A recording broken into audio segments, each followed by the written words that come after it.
Olá pessoal, tudo bom? Vamos dar sequência então à nossa última aula da disciplina de patologia bucal. Hoje nós vamos falar sobre variações de normalidade. Peguem o último slide de vocês, o quinto slide de vocês, acompanhem, anotem que vocês tiverem de dúvida, marquem aí, que é uma aula extremamente importante. Então vamos lá, variação de normalidade. O que seria então essas variações de normalidade? Como o próprio nome já diz, essas variações de normalidade são coisas que estão fora do normal, fora do padrão que nós temos de normalidade. Ela varia do padrão de normalidade então, tá? Mas essas variações de normalidade, elas não representam um processo patológico. Elas não necessitam de tratamento, elas não precisam de cura.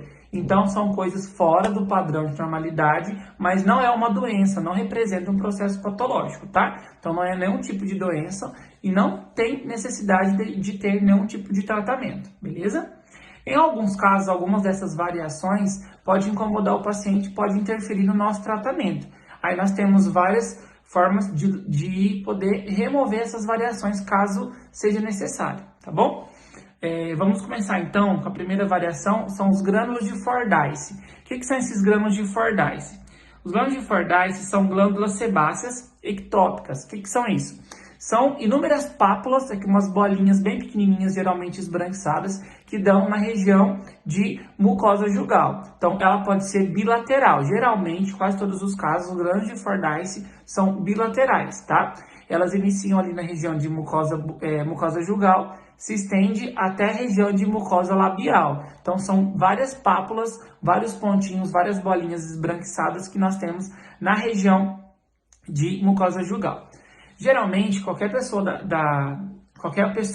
tem pelo menos um tipo de variação de normalidade, então é normal. Várias pessoas têm vários tipos de variações de normalidade na boca, o que não interfere em nada, não diferencia em nada, por exemplo, na alimentação do paciente ou na saúde bucal do paciente. Tanto faz, tá? Ela não difere, ela não interfere em nada não, beleza? Então, é normal nós termos pelo menos uma variação de normalidade.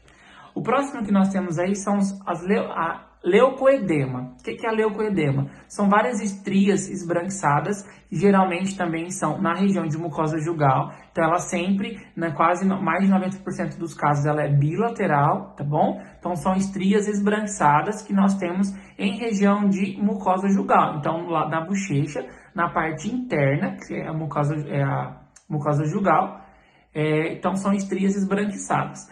Esse leucoedema, ele lembra um pouco e parece um pouco e dá uma dúvida no cirurgião dentista, em quem está buscando o diagnóstico, que ela parece uma leucoplasia, porque a leucoplasia também são estrias esbranquiçadas, algumas manchas brancas, tá? O que a gente vai fazer para poder saber se é uma leucoedema ou se é uma leucoplasia? Porque a gente viu na aula passada que a leucoplasia é uma lesão com potencial maligno.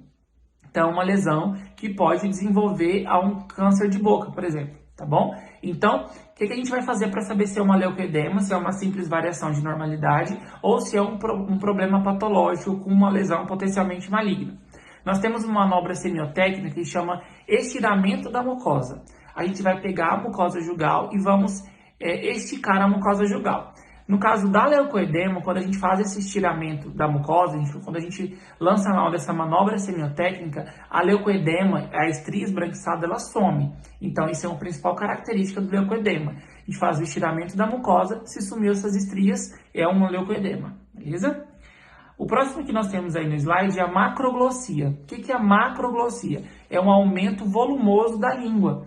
Geralmente, a macroglossia acontece em pacientes edêntulos. Então, pacientes desdentados da parte inferior. Nossa língua ela fica repousada assim no assoalho bucal, certo? Nós temos aqui os dentes, como se meus dedos fossem os dentes, e essa mão minha aqui é minha língua. Então, minha língua fica repousada no meu assoalho bucal e ela bate aqui na língua, a língua bate aqui nos dentes, que vai fazer com que ela fique até aqui, até atrás dos dentes, beleza? Então, quando o paciente não tem esse dente, o que acontece? Não tem nada que vai barrar a língua na região de assoalho bucal. A língua tende a ficar mais volumosa, ela tende a crescer, tá bom? Isso daí que a gente chama de macroglossia. Então, a macroglossia, ela acontece em pacientes edêntulos, em pacientes desdentados. Nós temos a anquiloglossia. O que é a anquiloglossia? A anquiloglossia é a famosa língua presa. Então, é fácil a gente diagnosticar a anquiloglossia. No bebê, a gente já consegue diagnosticar a anquiloglossia e é muito fácil de remover, de terminar com esse problema aí, de solucionar esse problema. A gente faz, então, o que a gente faz? A frenectomia labial.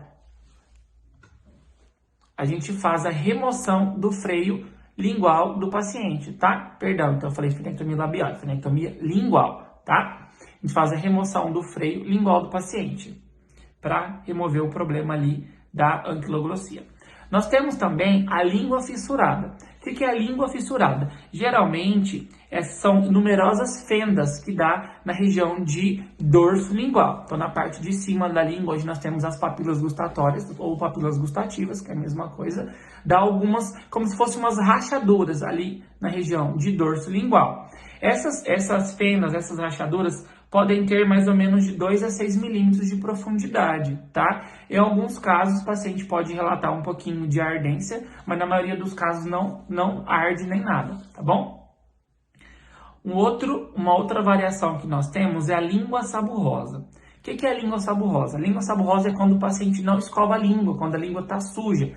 Quando o paciente coloca a língua para fora, a gente consegue ver uma camada branca na região de dorso lingual. Essa camada branca que tem ali é a saburra lingual. A saburra lingual é só escovar, fazer a raspagem da língua, escovar, orientar o paciente a escovar em casa com a escova de dente mesmo, que faz essa remoção da saburra lingual. No consultório, a gente, para mostrar para o paciente que é uma sujeira, a gente enrola uma gaze no dedo, molha a gaze e esfrega na língua do paciente, a gente tira essa placa, essa saburra lingual do dorso da língua do paciente, tá bom? Então, essa língua saburrosa é o acúmulo de células descamadas, de excesso de queratina e de bactéria ali que fica na região de dorso lingual daqueles pacientes que não fazem a higienização. Uma outra variação que nós temos decorrente aí da língua saburrosa é a língua pilosa.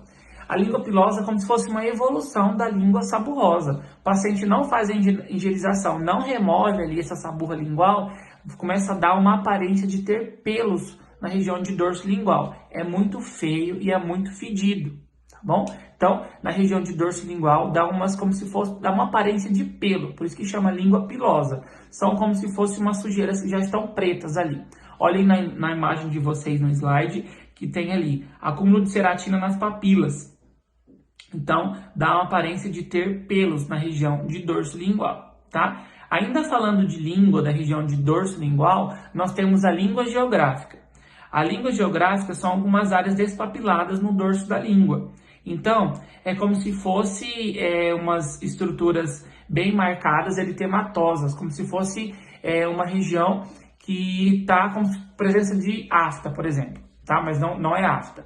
A gente chama de língua geográfica porque ela pode acontecer em várias regiões ali, e muitas das vezes essa descamação na língua, ela vai parecer como se fosse um mapa mesmo. Então, por isso que chama língua geográfica. Ela acontece na região de dorso lingual. Então, pode ter várias áreas que são descamadas ali. Então, a língua geográfica, ela pode causar ardência no paciente, principalmente pacientes que têm hábito de ingerir alimentos cítricos. Então, tudo que for mais cítrico pode causar incômodo e ardência no paciente, tá bom?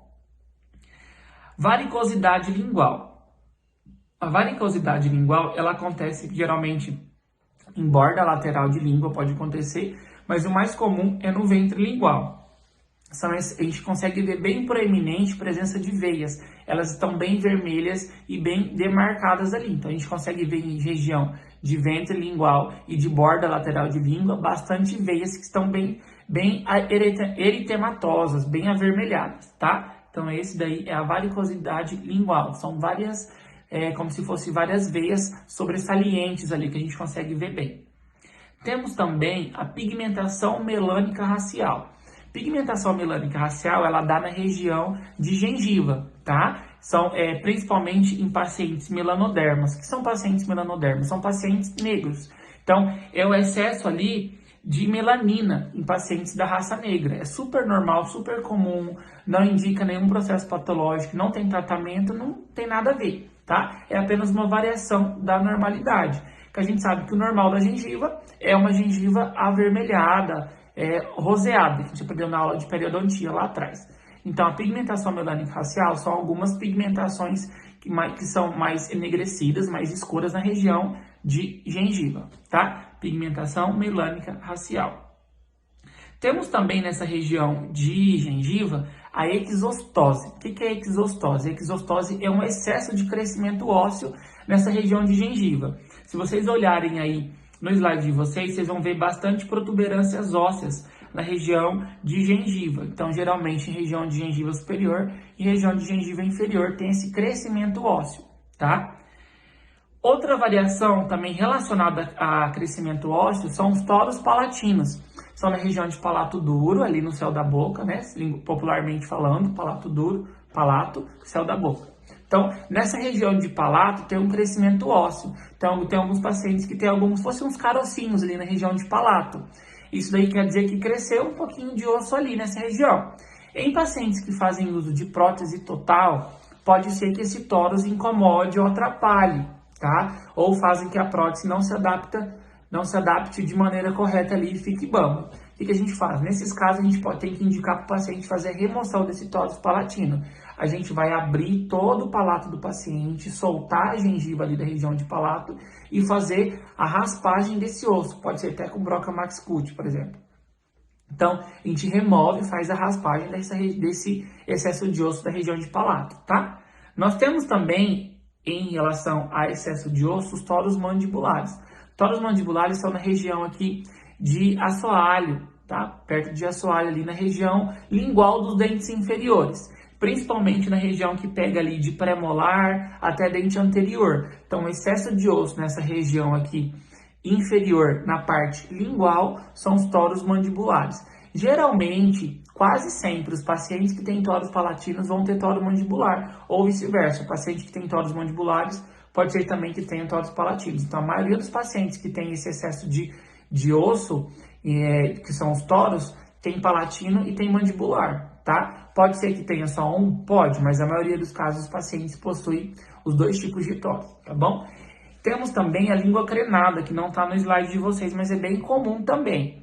A língua crenada é quando a língua fica em repouso ali nos dentes e ela fica demarcada nos dentes, ela fica encostada no dente, então fica essa marcação em região de borda lateral de língua, fica toda uma marcação dos dentes ali por ela estar de repouso constante ali nos dentes inferiores, tá? Então, essas são os principais tipos de variações de normalidade que nós temos. Existem outros tipos de variações de normalidade também, mas essas são as principais que a gente encontra aí em quase todo mundo. Pelo menos uma dessas, como eu falei para vocês no início do vídeo, você tem, o seu paciente vai ter também, tá? Então, quem tiver curiosidade, vai na frente do espelho, abre, faz... Lembra do exame de câncer bucal que a gente aprendeu no vídeo anterior, na aula passada? Olhar lábio inferior, mucosa jugal, tudo isso aí. É esse exame aí que a gente faz, que a gente consegue diagnosticar ou detectar essas variações de normalidade. Então, vai lá na frente do espelho, dá uma olhada ali nas variações que vocês conseguem identificar em vocês, dá uma olhadinha no slide, ficar com dúvida e me manda para eu saber, então, se vocês entenderam. E eu quero pelo menos uma variação de cada aluno, tá bom? Obrigado, pessoal. Qualquer dúvida, podem entrar em contato, avisem o líder da sala de vocês que pode mandar pergunta.